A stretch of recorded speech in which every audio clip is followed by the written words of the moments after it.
thousands of kilometers away from civilization, frozen and desolate in the Arctic Circle. Navigation seemingly impossible. Enter 50 years of freedom. A Russian nuclear-powered icebreaker, cutting through ice like a knife cuts butter, paving the way for other ships in treacherous conditions. Icebreakers ensure that trade keeps moving through icy or frozen waters and stop the global supply chain from grinding to a halt. So how do these massive ships function? NDTV visited the center of the Russian nuclear icebreaker fleet recently to learn more about these ships. We are in Murmansk. It is located on the far west corner of Russia, and we are right now standing beside this big icebreaker ship. To give you a lowdown of the measurement of the ship, it's about 150 meter long and 55 meter high, and it has 2 nuclear reactors inside it that power the propellers that pushes the ship forward. This is an icebreaker ship, as I mentioned earlier. This is used to make way for other ships that follow it to cut through the ice as it makes its way to the North Pole. This ship is also heading to the North Pole. It will take about 5 days to reach the North Pole. It has about 24 kids from across the world, gifted kids who have won a competition to go to the North Pole.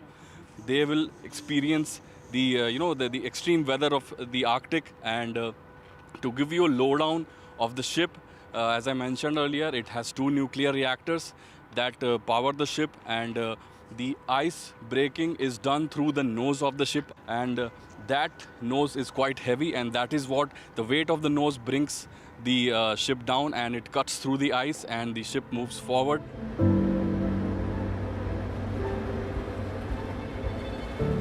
Atomflot, a Russian company, maintains the world's only fleet of nuclear-powered icebreakers.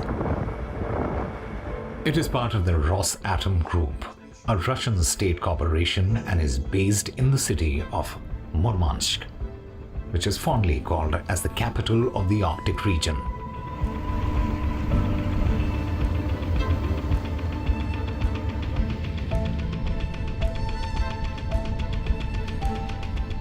The company operates a fleet of 7 nuclear-powered icebreakers, including the world's largest, the Arctica. Russian officials told NDTV that Russia will have 4 more nuclear icebreakers by 2030.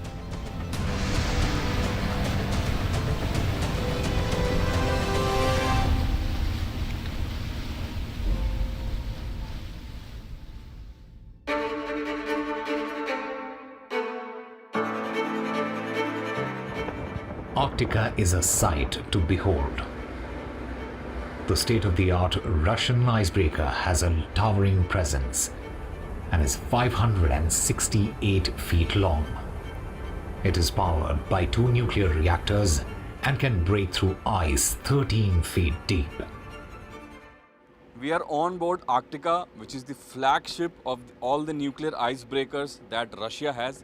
Russia is the only country in the world that has nuclear icebreakers, and this icebreaker in particular is powered by 2 powerful nuclear reactors. In a chat with NDTV, Arctica's captain, Vasily Gubkin, spoke about the grueling missions he undertakes. Could you tell us about any recent challenges that you faced, or recent missions that you encountered, some big challenge that this ship was able to circumvent? So each of our missions is unique, and each of our missions is challenging. And the latest mission, which was very challenging and of which we completed successfully, was late escort of a caravan of ships to the port of Pevek in Chukotka. Do you think the amount of icebreakers, nuclear icebreakers that Russia has, that's enough, or do you need more? На данный момент численности атомного ледокольного флота We have sufficient number of icebreakers in Russia today to meet all the needs and all the contractual obligations. Yet navigation is increasing, so we believe we will need more icebreakers of this type. And at the moment, we already have 4 icebreakers of this type under construction in St. Petersburg and Baltysky plant. These icebreakers help cargo ships traverse the Northern Sea route, which runs along the north coast of Russia, connecting the European and Far Eastern ports of Russia over a distance of 11,000 kilometers.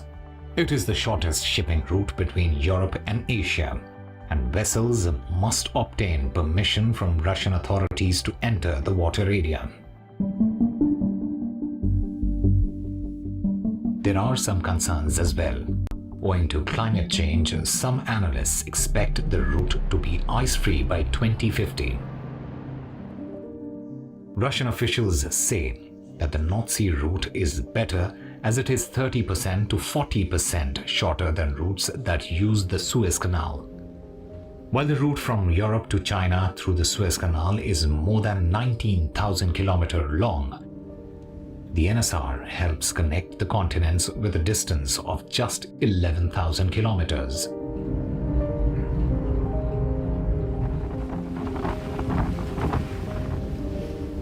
Do you plan to, overtake Suez Canal's route in the future? What are the plans about that?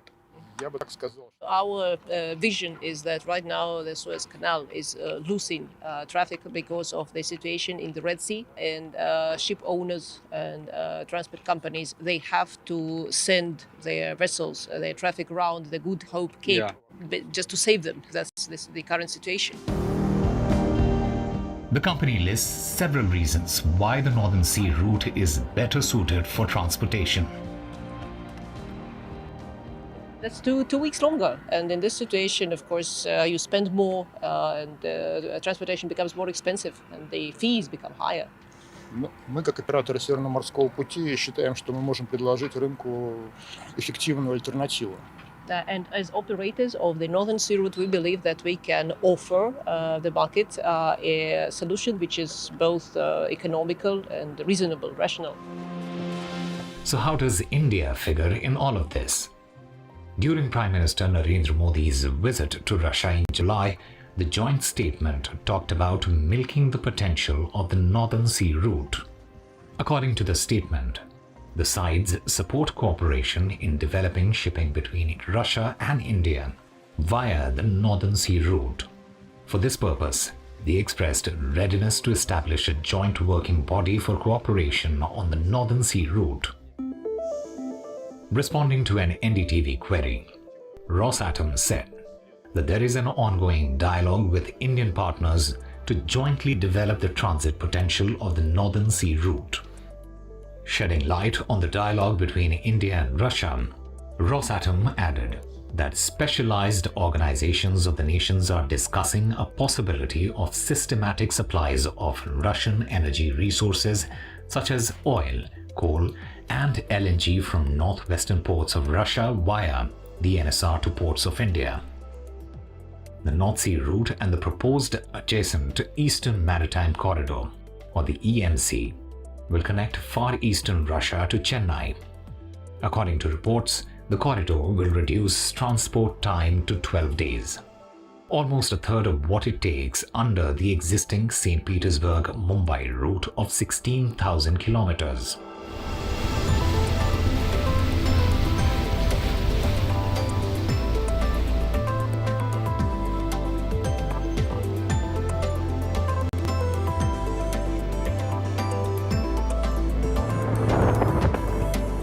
In a chat with NDTV, former Deputy National Security Advisor and an expert on the Northern Sea route, Pankaj Saran spoke about what the future holds for India and the rest of the world, saying while it could be a monetary challenge for India, preparations have already begun for the eventuality.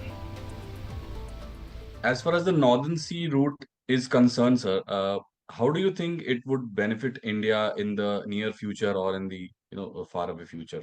What it will do in the future is that it will make the Indian Ocean route, the southern route, through the Suez Canal less economically attractive. So it will divert all the traffic to the north, basically from Asia to Europe.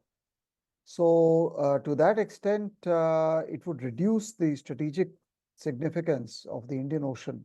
Russia and India have been talking about it even when PM Modi visited Russia in July this year. The joint statement did speak about the viability of the Northern Sea Route and how both the countries can milk the potential of the Northern Sea Route. But do you think it's a possibility in the near future, or what kind of changes are needed? Is it like a far-fetched dream? What's your opinion on that? No, it is a futuristic project. The Northern Sea Route today is available only for maybe a few weeks or a couple of months in a year. And until the Arctic ice melts, of which there are different estimates, some estimates are talking of some significant melting by 2035. Some talk about later, maybe even 2050. So until and unless the Northern Sea Route is available for around most of the year, not even the entire year, and it can be used without the use of nuclear-powered icebreakers. Till such time, it will not be viable. The fact is that everyone who is watching it closely has already begun to prepare for that eventuality when, maybe after 10 years or 20 years, this route might actually become commercially viable. Right now, it is not. So what it appears to me today is that the primary beneficiary of the Northern Sea Route is going to be the Northeast Asian countries, by which I mean China, Korea, and Japan. We invest money in the development of some ports along the Northern Sea Route. But that means putting money there, putting capital. Question is, do we have that billions of dollars? And who in India has that kind of money?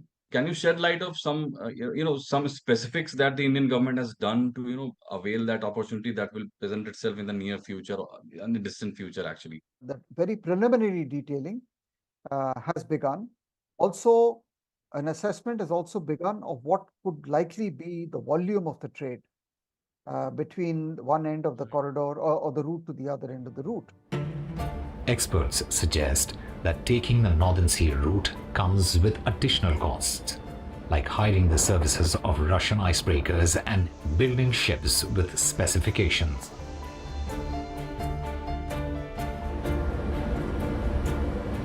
On the other hand, Russian officials told NDTV that the route makes up for that as less fuel is used owing to a shorter distance. The other factors that make the route seem preferable are that it does not pass through politically volatile Middle East and is free from pirate attacks experienced in the route through the Suez Canal. According to reports, the Arctic region constitutes the largest unexplored prospective area for hydrocarbons remaining on the Earth. Estimates suggest that the region may hold over 40% of the current global reserves of oil and gas.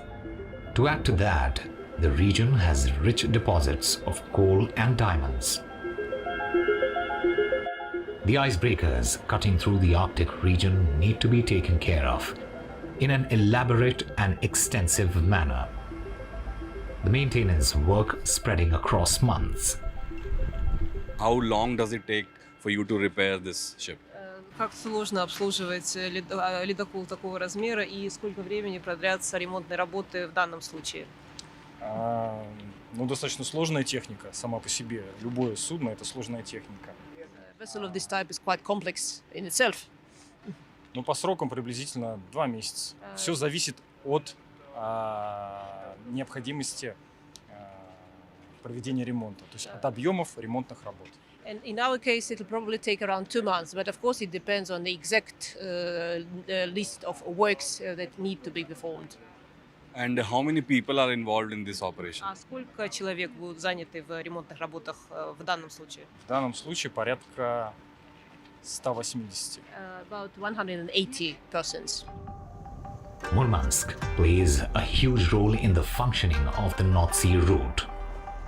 However, this is not all Murmansk is known for, as its history is deeply rooted in the events of the World War II.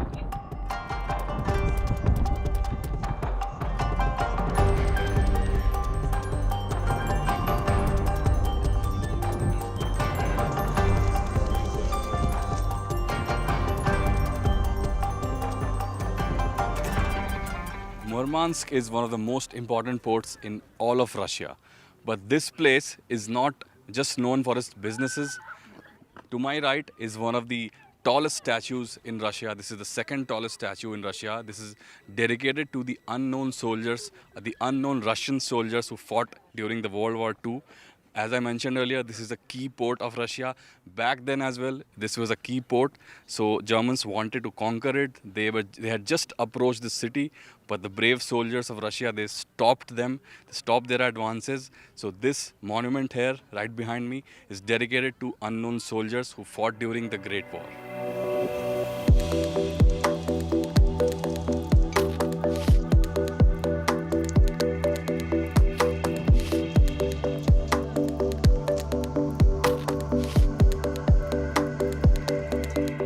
Besides the potential of the NSR in terms of India, there are another Indian connect in Murmansk, a schoolgirl from Mumbai, who had won a Rosatom competition to travel to the North Pole on board one of its nuclear icebreakers.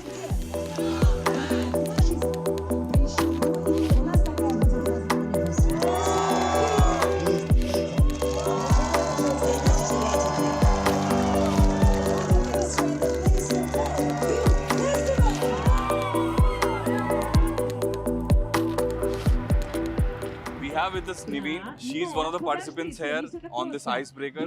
She'll be going to the North Pole with the rest of the participants. Let's speak to her and know what's on her mind.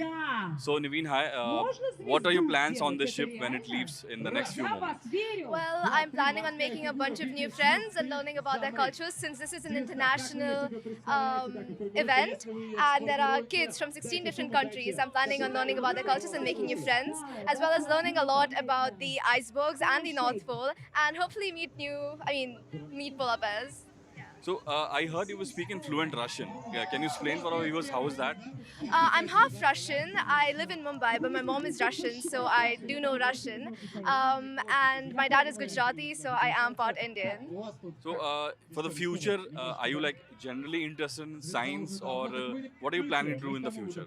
I am very interested in biology especially, so yes, I am interested in sciences. I'm planning on becoming a doctor. So how did you, was this like your interest to get on an icebreaker ship and go to the North Pole? Were you always interested in doing this? How did you win this competition? I've always had a fascination with ships after watching Titanic. I had this entire thing where I was just searching about ships. So it definitely is a dream to be on an icebreaker and go to the North Pole, because not many people get the opportunity to do that. So it's definitely very, very unique and a very exciting experience for me. So I'm genuinely interested in ships, and I'm very excited to go to the North Pole. While Russian authorities sound confident about the prospects of the NSR, what is the ground reality? Russia says the track record speaks for itself. Have you found any takers for that? Has there been any response in the last 2 years or 3 years that makes you conclude that Northern Sea route could be the better route in the future? Главным индикатором The key indicator of success of any transport route is the amount of cargo, and this indicator has been increasing in our case steadily. And last year we set a record of over 36 million tons, and we expect this to grow. And we also see an increase of transit traffic, where cargo then continues transit to other parts and other countries. And this cargo is also increasing, so we believe that answers your question. While it may take decades before the Northern Sea route becomes the numero uno option for cargo ships, the world already has its eyes set on this scenic Arctic route.